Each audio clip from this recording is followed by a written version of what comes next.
It is my opinion that you do not really understand the concept of banking. All the banks are broke. Bank Santander, Deutsche Bank, Royal Bank of Scotland, they are all broke. And why are they broke? It isn't an act of God. It isn't some sort of tsunami.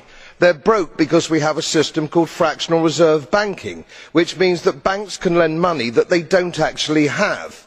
It is a criminal scandal and it has been going on for too long. To add to that problem, you have moral hazard, a very significant moral hazard from the political sphere.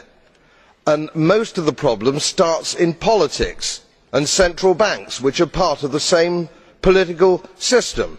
We have counterfeiting, sometimes called quantitative easing, but counterfeiting by any other name. The artificial printing of money, which if any ordinary person did, they would go to prison for a very long time. And yet governments and central banks do it all the time. Central banks repress the amount of interest that rates are, so we do not have the real cost of money. And yet we blame the retail banks for manipulating LIBOR. The sheer effrontery of this is quite astonishing. It is central banks that manipulate interest rates, Commissioner.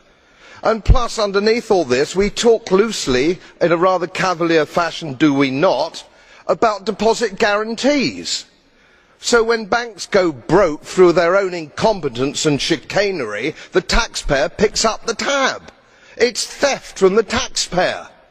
And until we start sending bankers, and I include central bankers and politicians, to prison for this outrage, it will continue.